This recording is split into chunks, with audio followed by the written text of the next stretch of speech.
Hello everyone, thank you for coming. My name is Mariam Bari. I'm a CEO and co-founder of PINA Creation, a Canadian company that developed the, you can say, advanced metal oxide nano inks for next generation of electronics. First, as you know, all we are here because we know it's going to be like a promising market in future for solar panels, in particular like a new generation of solar panels, perovskite, organic, thin film, and flexible solar panels, and be projected to be $1 billion, around more than $40 billion by in next 5 to 7 years. And also, I want to mention, beside that, we are looking into another market, which is OLED for display, and that's already established market, but it's going to be expanded more and more to be more than $200 billion. Now, today I want to talk about the two critical materials needed for fabrication in these two devices. Here, as you see, the device stack for perovskite solar cells, or it can be organic, it's almost same, and OLED, and all these, they need a high efficient electron transport layer and hole transport layer for extracting the charge carrier and increasing the efficiency of the solar panels. But the existing materials for the ETL and HTL, they have some issue. And like, for example, we have few options, candidate for using as a ETL and HTL. But some of them is not like, for example, traditional metal oxide. It's not like comparable because to be crystallized and function in the layer, as a functional layer in the structure, so they need to be centered at a high temperature, 400 Celsius, which is not comparable. And besides, is a lot like energy consuming. Or the other options, it can be organic semiconducting, although they show a good performance for solar cells, for perovskite, but as we know, it's not, for right now, it's not like a option to be like available in a large scale and cost effective. And also using some toxic solvent can be another issue. So PINA solved this by advanced metal oxide nano dispersion, a type of ink, and then they developed a different composition for ETL and HTL, can be used in solar cells or OLEDs.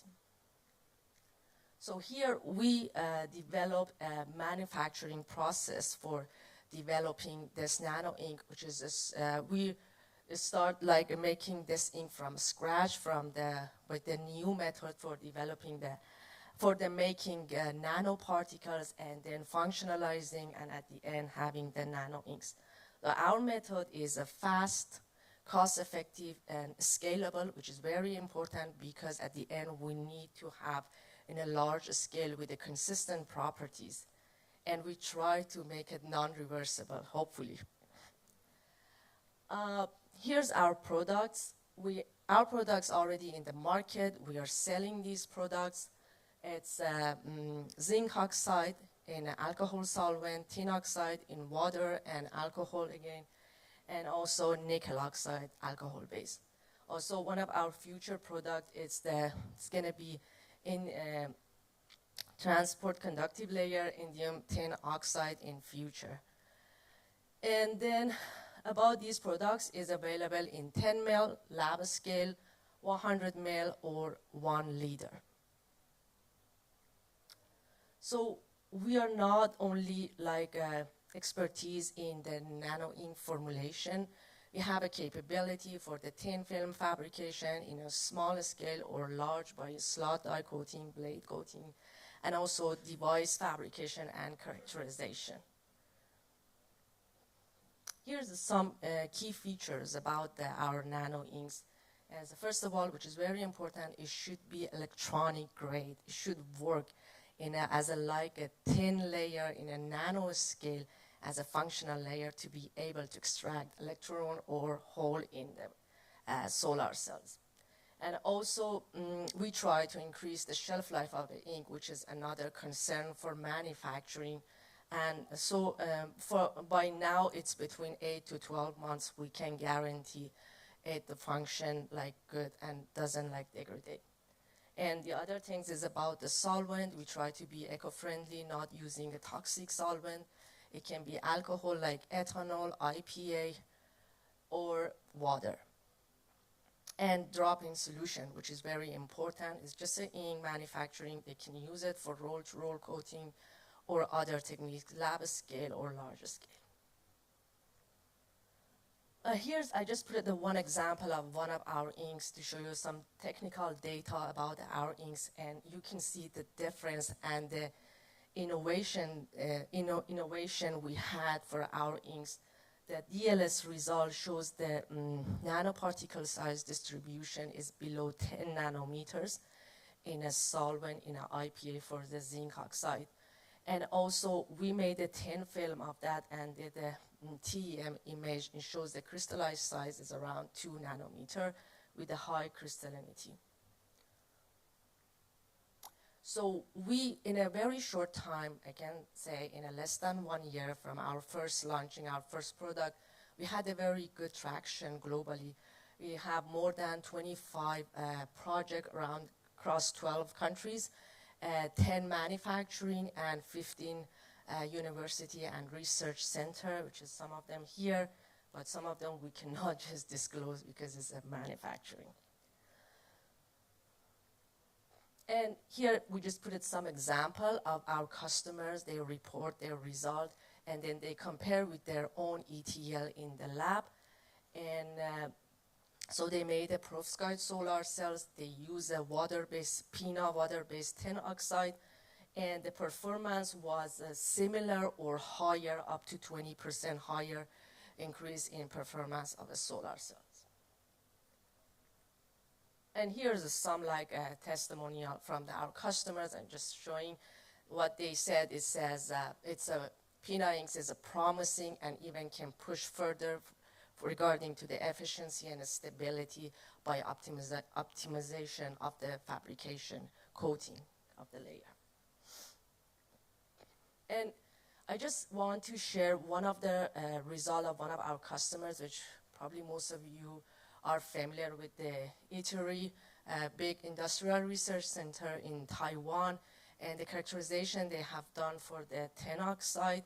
So they made a perovskite solar cell, like the common one with the methylammonium lead iodine, and then they try with the PINA inks, and then the one they had, as they mentioned, is the best ETL they had in the lab. And then they characterized and compared. So as you see, the efficiency, fill factor, VOC, and JSC is almost for both it's same, which is like promising. That means the PINA ink is comparable with what they have it. And also regarding to the transmission, when they coated on an ITO, it shows a similar properties. The other characterization they have done, which is indication of the good charge extraction by PINA layers, PINA tin oxide layers, is a photoluminescence on the pure perovskite, and when we have ETL, PINA ETL. And as you see, the intensity is dropped. That means the recombination reduce and have a better charge extraction at the interface. And also the other characterization they have done, they measured the carrier lifetime of the just perovskite layer, and when we have a perovskite layer with the ETL, and as you see, it shows the time, the lifetime decreases by adding the ETL layer, and that is another indication of the high charge extraction for electron. Yes, we are just a startup, around 15 people, including 7 PhD in chemistry, material science, highly knowledgeable in this field. And we are located in Vancouver, 4D Labs, and we are a spin-off from Simon Fraser University. And thank you so much. Thank you. Do you have any questions?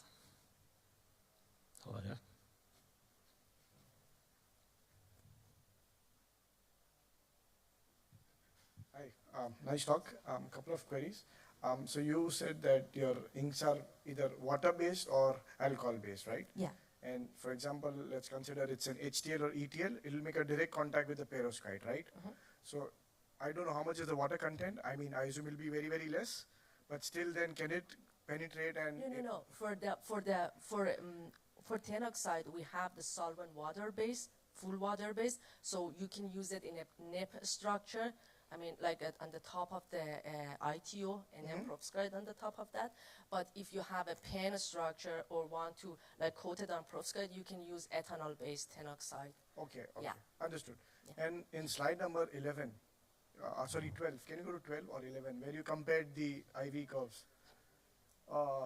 Sorry, 13. Next one, 13. Yeah. So I mean, yeah, the fill factor is quite lower. Yeah, it's almost lower by 3% absolute. Also, the current is a little bit lower. Okay, so GSC is okay, but the fill factor is significantly lower, right, compared to your reference. So what is the difference? Significantly is not significantly, it's about 70%, but the thing is it was a preliminary test by Italy, and then they just quoted and then shows, but in general, like, is it comparable? But Okay. it's about the why is lower, is, you know, as you know, perovskite has a lot of factors can affect on the efficiency and the fill factor at the end. And then the best thing is like to optimize it, especially when you have a new materials in your layer, in your device stack. Of course, you have to work on it, right? But they just quoted like a PINA ink based on the like a coating parameter we gave them, and then they got this result. Sure. Yeah. So how many data points you have of this? Like, this is data of like batch of 10 cells, 20 cells, or it's one cell? No, this is just, they send us several, but we just put it an example of the one. Okay. It's not average, it's just for one solar cell. Okay. Yeah. Thank you. Thanks. Yeah.